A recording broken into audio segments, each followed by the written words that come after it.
Hello, and thank you for tuning into the McWaters Effect. I'm your host, Matt, and we're going to be talking about the MCU and the movies that I think are the worst to the best. Now, the first movie we're going to start off with is Iron Man.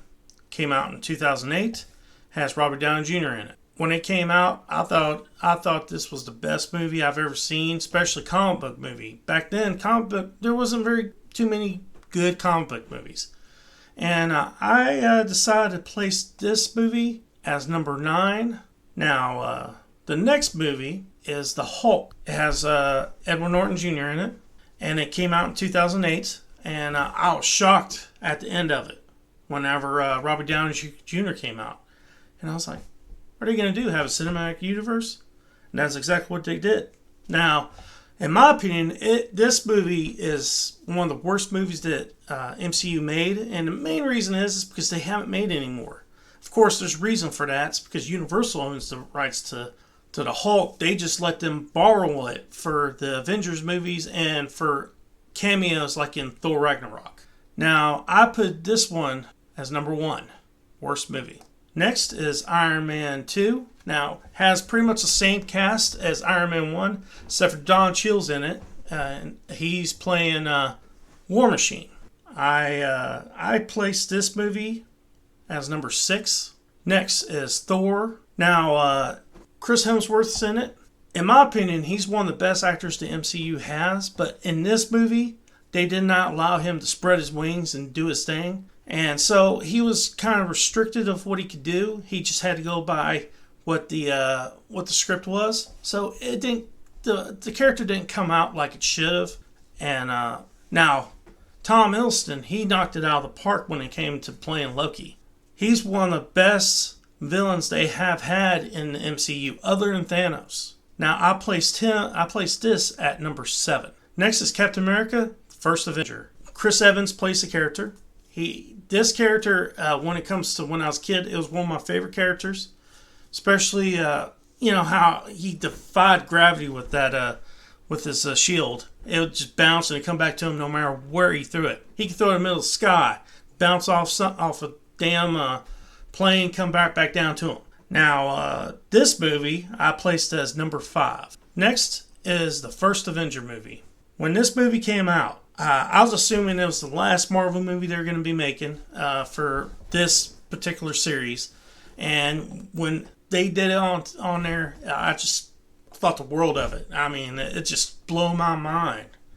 And it was, and I still think it's still up there as one of the best comic book movies ever made. I placed this one at number 15. Next is Iron Man 3. I'll be honest with you, when it comes to the Iron Man movies, I think he has one of the weakest set of movies when it comes to the individual characters of the big 3 of all of them. And the reason is because I think after they did the first one, they pretty much ran out of ideas of what to do with the character. And pretty much the Russo brothers took over the character and took care of the character in the Avengers movies. But when it came to the singular individual movies, it just went flat. Iron Man 3, I put at number 4. Next is Thor: The Dark World. Now, Thor, the first 2 movies, I did not really like all that much. I mean, I liked them when they first came out, but if you compare them to other Marvel movies later on, they don't even compare. Chris Hemsworth is acting is pretty flat in this movie because he was restricted by going by the completely by the script, unlike in Thor Ragnarok when you see him in there. I put this movie at number 2. Next is Captain America: Winter Soldier. This is probably one of my favorite movies Captain America has. He's got 3, and this one's definitely my favorite. And the reason is because it reminds me of a Tom Clancy movie. And the book, even the Tom Clancy book. Now, I placed this movie at number 11. Next is Guardians of the Galaxy. This is an ensemble movie. It has Chris Pratt and Dave Bautista. Came out in 2014. This movie, it's one of my wife's favorite movies, and I placed it at number 14. Next is Avengers 2. It's an ensemble cast. but they have three more characters: Scarlet Witch, Vision, and Quicksilver. I placed this movie at number 17. Next movie is Ant-Man, starring Paul Rudd. I like this movie. I just didn't feel like they explained the whole Hank and Hank's wife as well as they could have, and they didn't set it up well enough for the second one. Now I'm gonna place this movie at number 8. It's Captain America: Civil War. This is an ensemble movie. Even though it has Captain America on there, it is an ensemble movie. Has pretty much all the Avengers in it, except for Thor and Hulk. Now they're busy. They're in Thor Ragnarok at the time. So there's powerful characters in it, but not to their strength level.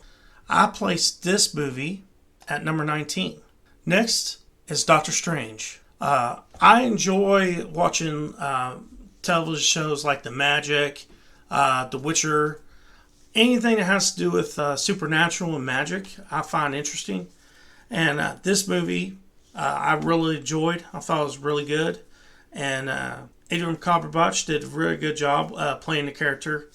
And going with the source material, I thought it was really good. And I thought this one should go as number 10. Next is Guardians of the Galaxy 2. Now, my wife actually enjoyed this movie as well. And, it's because and my kids enjoyed it too, and you know why? Baby Groot.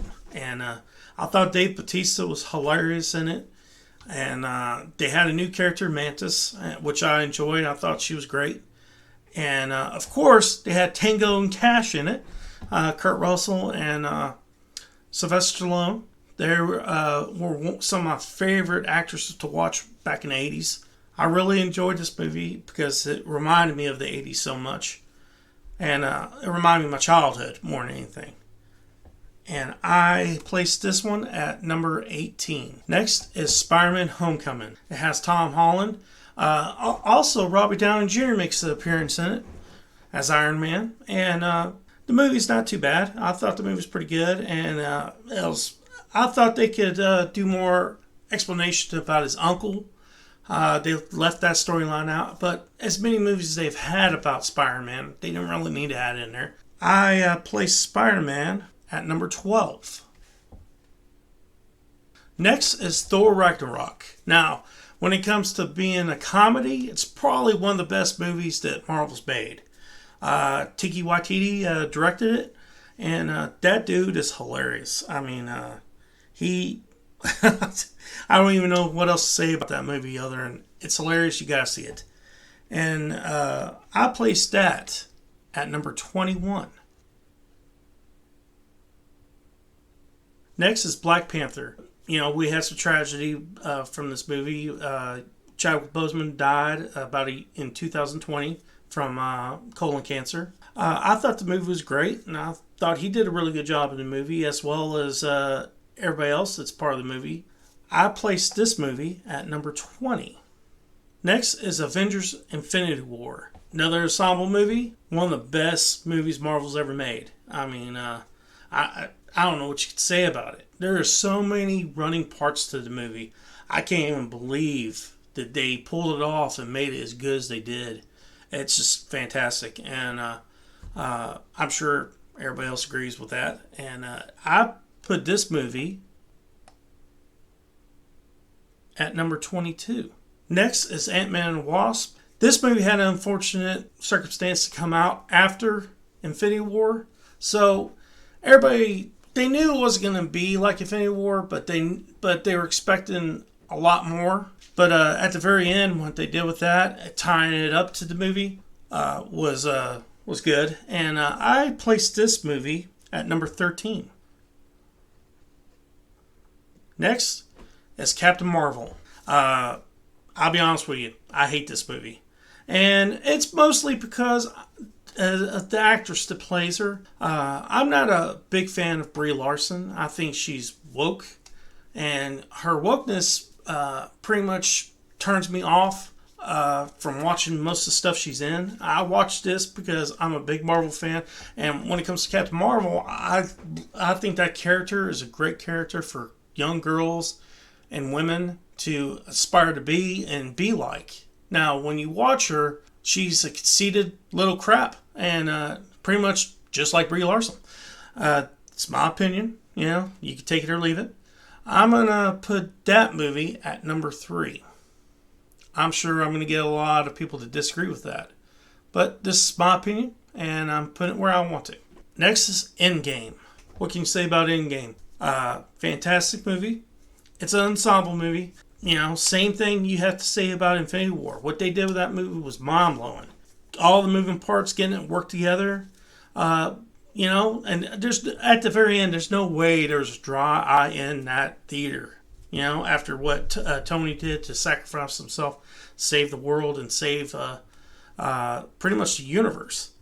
And I'm going to put that movie at number 23. Last but not least is Spider-Man Far From Home. Now, that came after Endgame, and they had a lot of talked about Iron Man and spoilers. If you didn't see the Endgame first and then go see that, you're pretty much screwed. I thought the movie was pretty good, and I thought the dynamic between Tom Holland and Jay Gyllenhaal was fantastic.